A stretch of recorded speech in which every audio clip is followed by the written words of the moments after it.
Hey, do you struggle with sleep?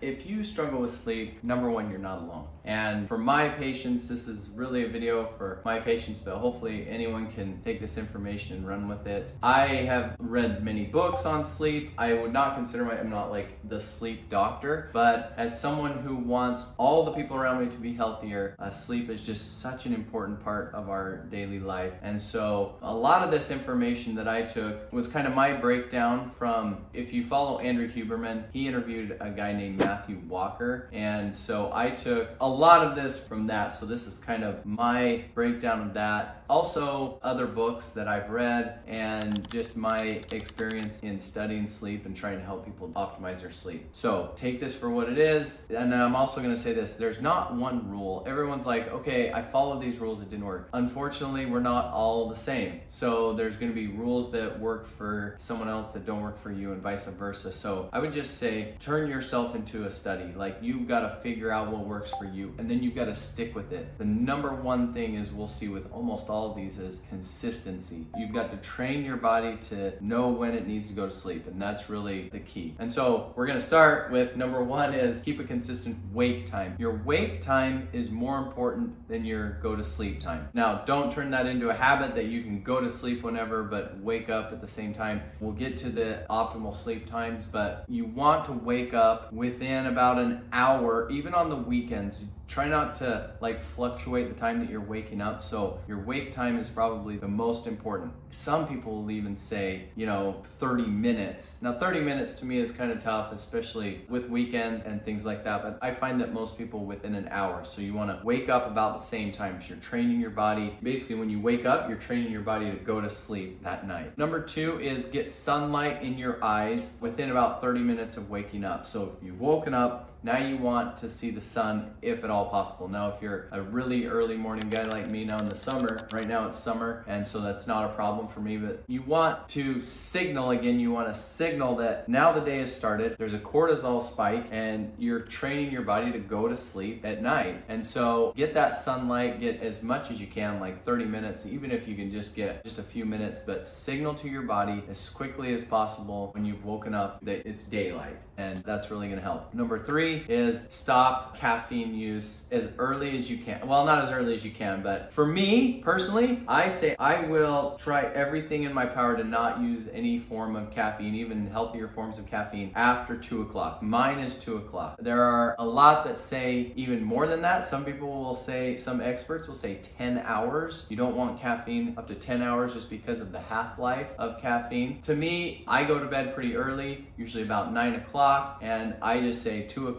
is when I will stop. So if you go to bed later, take that for what it's worth, but like this late evening caffeine, like for dinner, is probably not going to do you any good. It's going to mess with your REM cycles. So don't do caffeine later in the day. You want it to be earlier, maybe even early in the afternoon if you're going to do that. Sleep time. I hear debates all the time. You can't argue with the research. Adults need about 7 to 9 hours of sleep. The notes I'm looking at that I got from Dr. Walker actually is 7.5 to 9. I hear this a lot. People will say, no, I only need 5 hours of sleep. You're not being honest. You're not being honest and true to yourself. You're not honoring your body, what your body is asking for. You're living in sleep deprivation, basically. Our bodies don't crave what they need. They crave what they're used to. And if you just don't get enough sleep, you're training your body to not function well. And it's not a good recipe for muscle recovery, for longevity. There's cancer research on sleep deprivation. So you need 7 to 9 hours of sleep for adults, and even more for kids. So it's just the truth. You've got to get enough sleep or you're gonna reap the consequences, basically, okay? You need to find your chronotype, okay? Chronotype means there are people who are night owls and larks, morning larks. I'm a morning person. I wake up early. I go to bed early.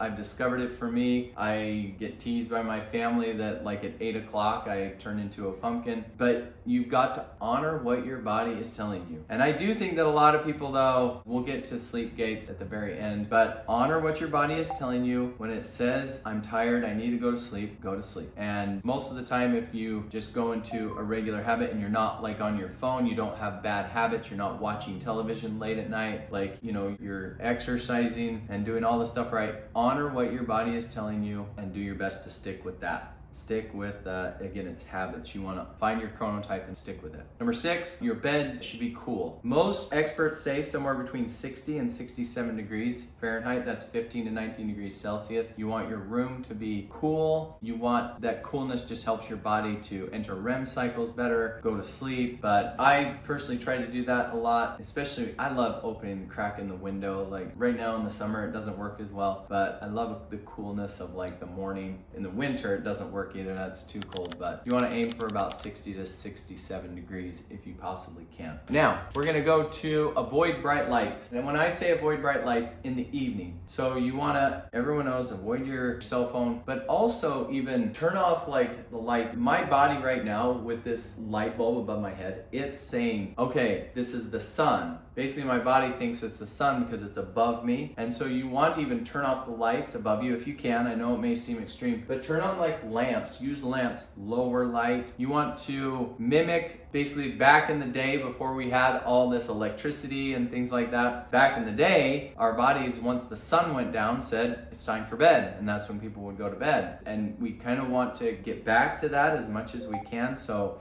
if you want your body to start being trained that it's nighttime, you've got to send the signal that it's nighttime and not have bright lights on, especially above your head. That will help you get better sleep. Number 8 is that exercise time does improve sleep. Most research, and again, there's going to be people that say, I like to exercise right before I go to bed, but for most people, they found that the majority morning exercise contributes best to evening sleep.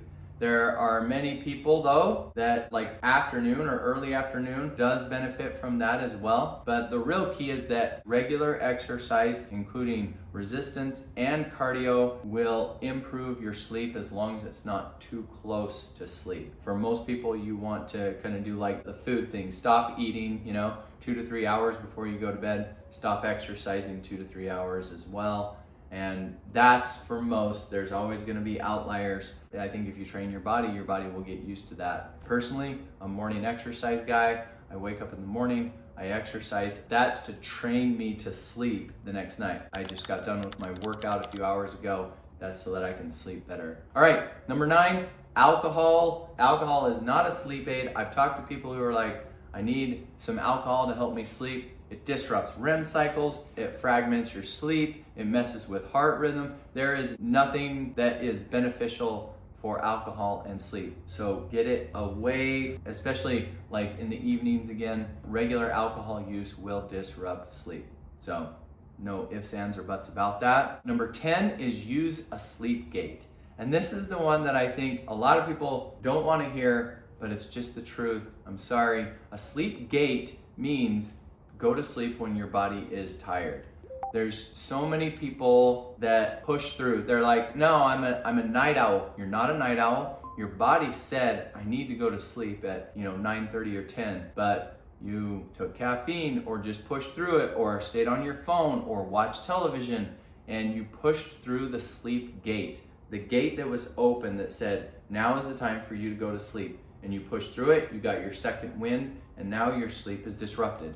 You're not going to be able to get a good night's sleep. It's going to be harder to go to sleep. That's why a lot of people say, well, I can nap really well, but I don't sleep. That's because you took a nap when your body said, I'm tired. And at night you pushed through that signal. And so now your sleep is disrupted. So I hate to break that to you, but there's too many people that I think don't honor what their body is telling them. Okay? Number 11, if you can't sleep, get out of bed. So Dr. Walker, he says don't lay for longer than 20 minutes. I always say 20 or 30 minutes. If you're laying there for 20 to 30 minutes and you're not going to sleep, don't send the signal that laying in bed is torture. It's going to disrupt your patterns.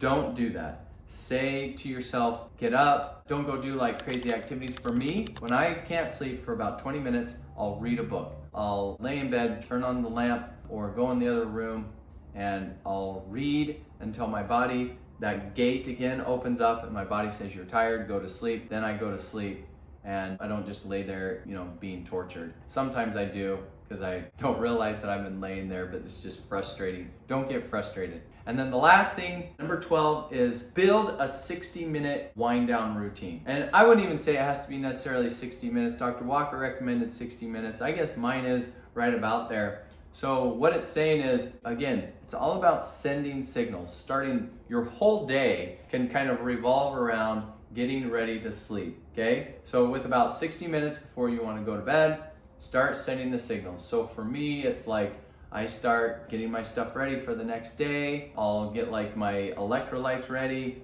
I'll take a shower. We have like a family devotional before we go to bed, you know, where we kind of touch base. I kind of have my routines where I go around, tell each one of my kids good night, tell my wife good night, and that's my routine. And I'm sending the signal again to my body. This is sleep time. It's time to go to bed. This is the routine that you go through. That is really important because our bodies are habitual, and by sending that signal and following the same kind of patterns, you're telling your body, now it's time to sleep. So there's 12 things. There's other things that you could do. Again, I didn't even hit for just a second on eating, that you don't want to eat about 2 to 3 hours before you go to bed. That's just, again, some of the things that you probably already know, but these are some that maybe snuck past a lot of people are aware of that can help you to sleep. Sleep is so important. It's so important. I'd almost put it at number 1. I'm to the point now in my career where I'm like, people that if we have a hard time sleeping, it just disrupts everything. It disrupts your recovery. It can mess with pain, depression. I mean, everything is disrupted with sleep problems. So go out, turn your pain into power, turn your weaknesses into strengths. If this is a weakness, turn it into a strength. You can do it. Work hard, test stuff out. You are your own experiment. Try all the stuff, and I challenge you, if you have a hard time sleeping, turn your pain into power. You can do it. I believe in you without supplements and medication, hopefully. But yeah, there's your 12 recommendations. See you guys.